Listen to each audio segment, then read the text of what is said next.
contoh saya nak bawa hari ni bila dikatakan Idris Yusof telah pun meletak jawatan sebagai pengurusi Felda.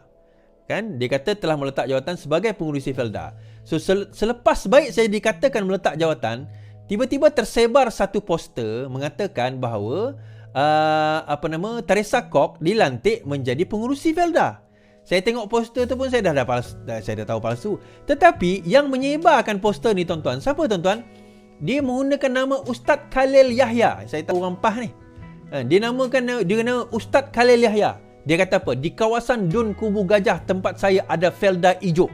Ramai sahabat dan kawan saya anak jati Felda tinggal di situ. Ada juga tinggal di luar kawasan. Hari ini dimaklumkan pengurusi Felda telah ditukar ke YB Teresa Kok mengganti Tan Sri Idris Yusof. Selamat berhikmat. Dia nak main sentimen lah sebab dia ni Cina dan sebagainya kan. Dia tunjuk pula ada surat. Tengok tu. Tiba-tiba tak sampai satu hari, pop, Felda pun mengeluarkan kenyataan. Tiada sebarang pengumuman rasmi berkenaan pelantikan pengurusi Felda yang baharu sehingga 22 Jun.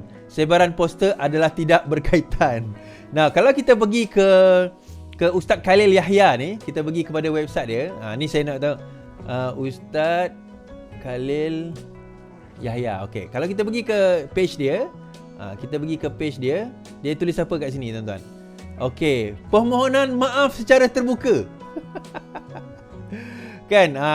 Permohonan maaf secara terbuka. Posting tadi bukanlah dari pihak YB Adom tapi admin yang mengelola. Tiba-tiba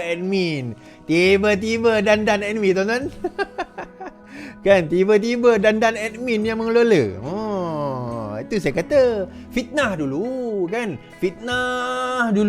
Lepas tu dah terciduk dekat situ, baru kata minta maaf. So tu saya kata dia tak ada tabayun tuan-tuan. Dia apa dia buat? Dia tibai dulu. Sebab itu saya kata saya nganjing dia tadi. Saya buat satu poster lah. Ada orang buat poster. Lepas tu poster tu saya share kat dalam Facebook saya. Ni poster dia. Poster pengurusi Felda yang baru. Tahniah Tuan Vin Diesel, pengurusi Felda. Kan? Tahniah Tuan Vin Diesel, pengurusi Felda. Saja je. Saya nak nganjing dia orang kan. Dia tak ada tabayun lah. Tibayun dulu. Dia tibai dulu. Ni. Dia tak kata benda tu, dia tibai tu. Dia berhati-hati dengan perkataan dia. Tapi dia tak tunggu tuan-tuan. Dia tak tunggu benda tu habis. Dia tak tunggu benda tu selesai. Dia tak tunggu pun. Sebaliknya, dia terus letak. Dia kata terima kasih, tahniah, selamat berhikmat. Dia nak bagi, dia tak berani nak tibai awal. Awal tu dia tak berani nak tibai. Tapi dia share dulu. Konon nak timbulkan sentimen. Kalau betul baru dia tibai. Kan? Itu dia. Dan inilah yang berlaku juga kepada gerakan. Ni nak cerita. Gerakan beberapa minggu lepas telah mengeluarkan satu kenyataan. Anwar Ibrahim patut memecat ramai penjawat awam dan bukannya mengambil lebih ramai penjawat awam. Menjawab fitnah yang dilemparkan sebelum ini kalau Anwar jadi Perdana Menteri dia akan buang ramai penjawat awam. Sebaliknya, gerakan sendiri mengatakan bahawa siapa yang membawa penjawat awam lebih ramai, Anwar Ibrahim tuan-tuan. So akhirnya gerakan kata kita nak supaya penjawat awam ni diturun ataupun dikurangkan jumlah. Di kata lain dia nak pecat lah. Kan? Dia nak pecat lah penjawat awam ni. Kemudian saya dan geng-geng saya, apalagi kita balon lah, kita tibai. Dia delete posting tu tuan-tuan. Selepas tu hari ini dia pun minta maaf. Gerakan mohon maaf pada penjawat awam. Parti rakan dalam PN dia kata. Parti gerakan meminta maaf secara terbuka. Ekoran kenyataan dibuat salah seorang ahli parti terbabit mengenai keberadaan kaki tangan awam di negeri ini. Selain ditujukan kepada orang ramai, gerakan turut memukakan mohon maaf kepada Parti PAS serta Bersatu. Maaf lagi. Yang penting tibai dulu tuan-tuan. Maafnya kemudian. Dan kalau kita nak tengok sebenarnya, ni saya nak bawa cerita sejarah tuan-tuan. Ini sejarah. Tuan-tuan tahu tak? Dalam buku sejarah, saya ada buku 13 Mei tu. Tak ramai yang tahu orang duk tuduh DAP penyebab kepada tercetusnya 13 Mei. Kita tak kata gerakan ni lah yang menyebabkan, ada banyak faktor lain. Tetapi yang antara yang antara yang membuat perarakan itu parti gerakan. Ni saya share poster ni, tuan-tuan boleh tengok sendiri. Kan? Parti Gerakan pencetus 13 Mei. Petang 13 Mei 69, UMNO Selangor menyuruh ahlinya berkumpul di Rumah Menteri Besar. Kemudian puncanya Dr. Tan Chee Kun dari Parti Gerakan telah menang besar di kawasan Batu Selangor. Beliau meminta kebenaran polis untuk berarak meraih kemenangan dan keputusan pada waktu itu 50-50 di Selangor. Di Kampung Baru yang diduduki lebih 30 orang Melayu menjadi kubu kuat UMNO juga menjadi kediaman rasmi Datuk Harun Idris. Antara perarakan sehingga Jalan Campbell ke Jalan Hell dan menuju ke Kampung Baru untuk cetus provokasi. Siapa yang membuat telah meminta untuk kebenaran polis untuk berarak? Puncanya adalah daripada Parti Gerakan. Ada yang kata Lim Kit Siang menyebabkan. Lim Kit Siang dah saman dah ketua polis negara, bekas ketua polis negara, dan akhirnya bekas ketua polis negara memohon maaf kepada Lim Kit Siang kerana ada buku Lim Kit Siang pada tarikh kemenangan pagi itu 13 Mei, 12 Mei, Lim Kit Siang berada di airport on the way ke Kota Kinabalu. Pada kejadian itu, Lim Kit Siang berada di Sabah. Tak ada, dan ketua polis negara telah telah meminta maaf kepada Lim Kit Siang. Jadi tuan-tuan, hashtag gelakkan PAS, hashtag gelakkan PAS, hashtag gelakkan PAS. Inilah kawan PAS tuan-tuan, yang nak mansuhkan tak setuju untuk memperkenalkan Jawi ni bukan DAP. Yang tak bersetuju untuk memperkenalkan Jawi ni Gerakan. Yang tak setuju, yang nak bawa hudud ke mahkamah sampai ke Mahkamah Persekutuan tu Gerakan. Yang nak minta kebenaran untuk 13 Mei itu Gerakan. Itu kita dalam masyarakat madani, ni kita kena melihat, kita terutama orang Islam. Kan, terutama orang Islam, Nabi kata kita diturunkan untuk membetulkan akhlak kita dahulu. Betulkan akhlak kita dahulu. Kita kena memandang manusia itu sebagai manusia. Bukan memandang kerana bangsa dia, kerana warna kulit dia, kerana agama, keturunan dia, bukan. Kita pandang dia kerana dia manusia dan dia memerlukan bantuan kita. Of course, dalam kita mendepani bantuan itu, kalau majoriti orang Melayu perlu bantuan, kita bantulah.